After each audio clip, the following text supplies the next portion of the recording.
అందరికీ నమస్కారం. క్రోధినామ సంవత్సర శుభాభినందనలు. ఈనాడు మనకి క్రోధినామ సంవత్సరంలో సింహరాశి యొక్క ఫలితాలు తెలుసుకుందాం.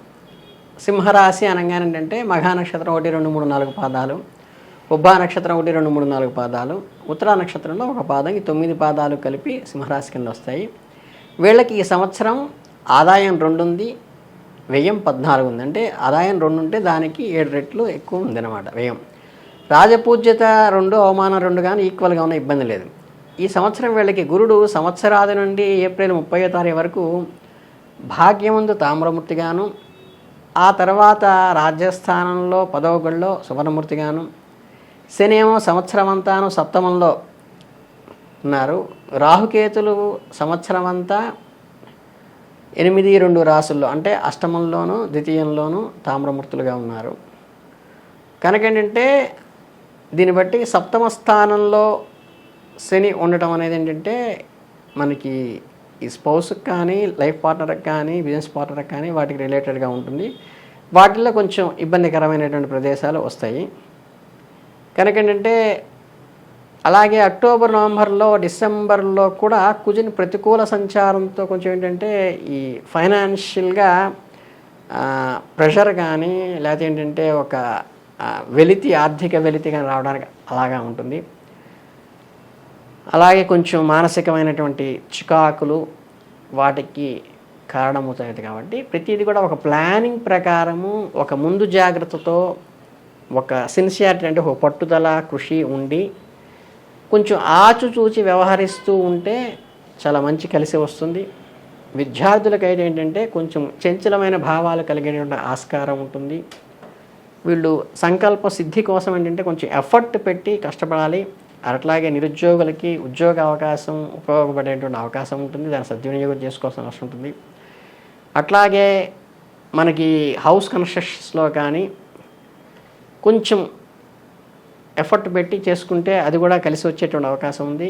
ఇక రైతువారి కుటుంబాలు ఎవరైతే ఉంటే వీళ్ళకి ఏంటంటే చక్కగా నార్మల్గానే నెగిటివ్ ఏమీ లేవు కాబట్టి నార్మల్ ప్రొడక్షన్, ఈల్డింగ్ అంతా వస్తుంది. కొంచెం ఉన్న డిఫెక్ట్ ఏంటంటే పొలిటీషియన్స్గా ఉన్న వాళ్ళకి కొద్దిగా ఏదన్నా కొంచెం అనుకోని సంఘటనలు, అనుకోని ఇవి రావటం అవకాశం ఉంటుంది. ఏప్రిల్ నెలలో చూస్తే ఇంక రవిభూత శనులు కుజులు ప్రతికూలరుగా ఉన్నారు. ప్రతి విషయంలోనూ జాగ్రత్తగా ఉండాలి, చాలా కేర్ తీసుకోవాల్సిన అవసరం ఉంది. ఇతరులతో మాట్లాడేటప్పుడు సంయమనంతో చేసుకుని మాట్లాడాలి.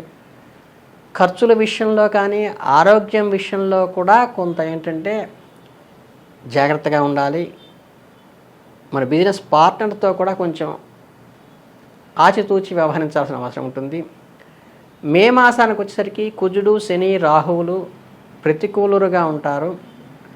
కనుక ఏంటంటే కొంచెం మానసికంగా ధైర్యం కూడగట్టుకుని వచ్చిన అవకాశాన్ని జాగ్రత్తగా ఉపయోగించుకున్నట్లయితే మన వృత్తిలో కానీ ఉద్యోగంలో కానీ బంధుమిత్రుల సహకారం తీసుకుని వారి సలహాలతో జాగ్రత్తగా వ్యవహరించాలి. ఎప్పుడు కూడా మనం స్వయంకృత అపరాధాలు లేకుండా కేర్ తీసుకోవాల్సిన అవసరం అయితే ఉంది. మనకి అదే జూన్ నెలకి వచ్చినట్లయితే కుజునికి రాశి మార్పు జరుగుతుంది, జర్నీస్ ఎక్కువ ఉండేటువంటి అవకాశం ఉంది. రవి, బుధ, శుక్రులు గురువుచే కలవటం వల్ల ఉద్యోగ వ్యాపారం నందు లాభం చూడగలుగుతారు. కొత్త కొత్త పరిచయాలు ఏర్పడతాయి. ఒక గొప్పతనము అంటే ఒక ఐడెంటిటీ కూడా వస్తుంది, ఒక గుర్తింపు వచ్చేటువంటి అవకాశం కూడా ఆ నెలలో ఉంటుంది. అలాగే మీరు కొన్ని ఈ విందు వినోద కార్యక్రమాల్లో ఉండటం కానీ ప్రమోషన్లు పొందడానికి కూడా మీకు చాలా అవకాశం ఉంటుంది.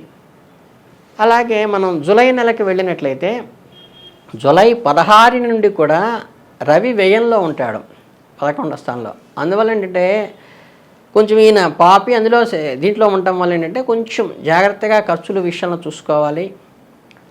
కొంచెం పూర్వార్ధంలో మొదటి 15 రోజులు ఉన్నప్పటికీ ద్వితీయార్ధం నుండి శ్రమకి తగ్గ ప్రయోజనాలు ఏర్పరచుకొని కొంచెం స్ట్రెంగ్తన్ అవుతారు మీరు. ఆ పెట్టేటువంటి ఖర్చు కూడా మంచి శుభకార్యాలకి, ఫంక్షన్స్కే పెడతారు కానీ ఇబ్బంది ఏం లేదు. అలాగే నూతన పెట్టుబడులు కూడా పెట్టుకుంటే మీకు మంచిదే. అలాగే ఆగస్టు 16 నుంచి జన్మలో రవి అంటే వ్యయంలోంచి నెక్స్ట్ లగ్నంలాగా వస్తారు కాబట్టి జన్మలో మొదటి గడిలోకి వస్తారు కాబట్టి ప్రతికూలత ఇవ్వగలరు. కనుక ఏంటంటే కొంచెం మానసిక సంఘర్షణ కానీ, అట్లాగే ఒత్తిడులు, బంధుమిత్రులతో సహకారము, అవసరాలకి మనం టయానికి అవసరం ఏర్పడ్డప్పుడు వాళ్ళు ఉపయోగపడలేదే వాళ్ళకి మనం ఉపయోగపడ్డాం అనేటువంటి మానసిక ఆలోచన వచ్చేటువంటి అవకాశం ఉంది. కాబట్టి కీడించి మేలించే విధానంలో కొంచెం వీళ్ళు సహకరించకపోతే నేనేం చేయాలో ముందుగా ప్లాన్ చేసుకుని ఉంటే మీరు హర్ట్ అవ్వకుండా ఉండేటువంటి అవకాశం ఉంటుంది. అలాగే సెప్టెంబర్ మాసానికి వస్తే ఏంటంటే గ్రహ సంచారం నార్మల్గా ఉంటుంది. ఇకపోతే కుటుంబానికి టైం కేటాయించడం, అంతసేపటికి మన ఉద్యోగం, వ్యాపారం వీటిలో పడి కొట్టుకోకుండా మన జీవిత భాగస్వామి కానీ పిల్లలకి కానీ టైం కేటాయించడం అవసరము. అందువల్ల బంధుమిత్రుల సహకారం లభిస్తుంది మీకు ఈ గ్రహదోషాన్ని నివారించడానికి. అట్లాగే వాహనాలు కానీ, స్థిరాస్తుల విషయంలో కానీ, వృత్తి ఉద్యోగాల్లో కానీ ఈ నెలలోంచి కొంచెం మంచి ఫలితాలు, మార్పు వచ్చేటువంటి అవకాశం ఉంటుంది. అలాగే అక్టోబర్ మాసానికి వస్తే ఏంటంటే 17వ తేదీన రవి మార్పు ఉంటుంది, 20న కుజుని మార్పు చేత ద్వితీయార్థం నుండి అన్నిట కొంచెం కేర్ తీసుకుని ముందుకు వెళ్తూ ఉంటే సంఘంలోని పెద్దల వాళ్ళు కానీ, పెద్దవాళ్ళది కానీ వాళ్ళు చేసిన ఒప్పందాలు మాత్రం కొంచెం జాగ్రత్తగా వాయిదా వేసుకోండి. వాళ్ళందరూ సపోర్ట్ ఉంటుంది. బట్ ఏంటంటే ఆచితూచి అడుగు వేస్తే మనకి కొంతవరకు ఆ ఖర్చులు నియంత్రించుకోవటానికి కానీ తప్పనిసరిగా ఈ సూచనలు పాటించాల్సిన అవసరం ఉంటుంది. నవంబర్ మాసానికి వస్తే శని, రాహువు, కుజులు నెలంతా 16 నుండి అర్ధాష్టమ వరకు వస్తారు. అక్కడ కొంచెం ప్రతికూలమైన పనులు, పని ఒత్తిడి ఉంటుంది. కొంచెం అంటే వెళ్తున్నది ఏది కావట్లేదే, అన్నీ క్లమ్జీగా ఉంది అన్నటువంటి సిచ్యువేషన్ వచ్చేటువంటి అవకాశం ఉంది.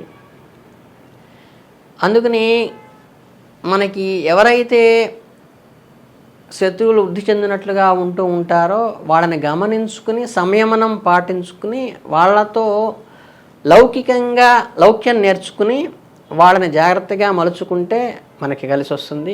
డిసెంబర్ మాసం ప్రథమార్థంలో కానీ, వ్యయంలో ఉన్న కుజుడి వల్ల కానీ కొంచెం దేశ సంచారం కానీ శ్రమలు అనేవి ఉంటాయి. అలాగే సందర్భానికి తగ్గట్టుగా ఏందని చెప్పినట్టుగా లౌక్యం ఉండాలి. కొంచెం ఆచితూచి వ్యవహరించాలి. ఎవరైనా కనీసం బ్లేమ్ చేసినప్పుడు కానీ వెంటనే రియాక్ట్ కాకుండా కొద్దిగా సంయమనం పాటించి, అలాగే మనం చేసే ఎక్స్పెండిచర్ని కొద్దిగా లిమిటేషన్ చేసుకుని కష్టపడి పని చేస్తే మంచి ఫలితాలు వచ్చేటువంటి అవకాశం పుష్కలంగా ఉంది. జనవరి మాసంలో 21న కుజుడు వక్రీకరించడం జరుగుతుంది. అలాగే 4వ వాసనంలో ఏంటంటే చిన్న చిన్న ఉత్సాహాలు కలిగేటువంటి లాస్ట్ వారం బాగానే ఉంటుంది. ఆర్థికపరమైన అవసరాలు సమర్థించుకోవడం జరుగుతుంది. మొదటి 3 వారాలు అయితే కొంచెం జాగ్రత్తగా ఉండాలి. చివరి వారం కొంచెం మనకి అనుకూలమైనటువంటి ఫలితాలు రావడానికి చివరి వారమే అనుకూలంగా ఉంది ఆ మాసంలో. కుటుంబంతో మాత్రం ఈ స్పౌస్తో భేదాభిప్రాయాలు కానీ, పిల్లలతో కానీ, తల్లిదండ్రులతో కానీ భేదాభిప్రాయాలు రాకుండా కొంచెం కుటుంబంలో కూడా జాగ్రత్తగా వ్యవహరించాలి బయట వాళ్ళతో లాగా. ఫిబ్రవరి నెలలో శుభాశుభాలు మిశ్రమంగా ఉంటాయి. వ్యక్తిగత అంటే మన సెల్ఫిష్ కోసం ప్రయోజనాలు సమకూరినప్పటికీ కూడా కొంత ఘర్షణాత్మక వాతావరణం ఉంటుంది. అట్లాగే మనకి ప్రాపర్టీస్ విషయంలో కూడా కొంచెం ఉపయోగకరంగానే ఉంటుంది. కాకపోతే అందరూ కలిసి, కుటుంబం కలిసి భేదాభిప్రాయాలు లేకుండా చేసుకుంటే మంచిది. రాజకీయ వ్యవహారం చేసే వాళ్ళకి కొంచెం ఈ నెల అననుకూలంగా ఉండేటువంటి అవకాశం ఉంది. మార్చి మాసానికి వస్తే గ్రహ సంచారంలో 2/3 మెజారిటీ బాగానే ఉంటుంది. మనకి ఆదాయం లేదే, డబ్బులు అందుబాటులోనే మనకి టయానికి అందుబాటులో ఆ టయానికి సరిపోయినంత వచ్చి గౌరవ మర్యాదలు కూడా కొంచెం ఇంక్రీజ్ అవుతాయి. చిన్నటువంటి కోరికలు ఏమన్నా ఉంటే చిన్న చిన్న ప్రాజెక్ట్స్ అవి ఫుల్ఫిల్ చేసుకుని వాటి లాస్ట్ పెండింగ్ పేమెంట్స్ ఏమన్నా కూడా అవన్నీ కూడా మనం సాటిస్ఫైగా చేసి మనం అప్పుల నుంచి బయటపడే అవకాశం ఉంటుంది. మఘా నక్షత్రం వాళ్ళకి సంవత్సరం అంతా కూడా గురుడు పాపిగా ఉంటాడు. శని రాహు కేతువులు వీళ్ళు శుభంగా ఉంటారు కాబట్టి ఆ గురు దోషానికి దక్షిణామూర్తి స్తోత్రం కానీ గురు పూజోత్సవం కానీ అవి చేసుకోవాలి. తర్వాత పితృదేవతలకు ఆరాధన చేసుకోవచ్చు. అశ్వత్థ వృక్షాన్ని పూజ చేయటం కూడా చాలా మంచిదే. ఇక ఫలగుని నక్షత్రం వాళ్ళకి వస్తే ఏంటంటే గురువు కేతువు పాపులుగా ఉన్నారు, శని రాహువులు పాజిటివ్గా ఉన్నారు కాబట్టి కేతు పూజ కానీ కేతు దానం కానీ చేయటం మంచిది. మనకి మాట నిలబెట్టుకోవాల్సి వచ్చినప్పుడు గౌరవాన్ని భంగం కలగకుండా అది నిలబెట్టుకోవడానికి చేయాలి. శివారాధన చేయాలి, సూర్యారాధన చేయాలి, చేసుకుంటే చాలా మంచిది. ఇక ఈ సంవత్సరం ఉత్తర ఫల్గుని నక్షత్రం వాళ్ళకైతే కనుక గురుడు కొంచెం పాపిగానే ఉన్నాడు సంవత్సరం అంతా. శనికేతువులు సంవత్సరం అంతా శుభులుగా ఉన్నారు. అలాగే జూలై 7 నుండి రాహువు శుభుడుగాను, ఏదన్నా విదేశీ ప్రయాణాలకు కానీ వాటికి పాజిటివ్గా ఉన్నారు. వీసాలు దొరికే అవకాశం ఉంది, అప్లై చేస్తే క్లియరెన్స్ వస్తుంది. మీరేంటంటే ఈ మనకి మంచి స్తోత్రాలైన శివుడు కానీ దుర్గాదేవి కానీ కవచం కానీ అట్లా ఏదైనా చేసుకుంటే ఈ నక్షత్రం వాళ్ళకి శుభము. ఏది ఏమైనప్పటికీ పూర్తిగా కొంత సంయమనంతో పాటించి ప్రతికూల వాతావరణంలో ఇంట్లోని కుటుంబం వాళ్ళతో, పెద్దలతో, పిల్లలతో, భార్యాభర్తలు అనుకూలంగా ఉండి ఒక మాట మీదుగా వచ్చి చేస్తే మటుకు ఇది సక్రమంగా ముందుకు వెళ్ళడానికి ఆస్కారం ఉంది. కాబట్టి కొంచెం మనం ఇంట్లో వాళ్ళని సంప్రదించి ఏ నిర్ణయం తీసుకుంటే మీకు ఈ సంవత్సరం అంతా బాగా కలిసి వస్తుందని సంపూర్ణంగా ఆశిస్తూ ధన్యవాదాలు.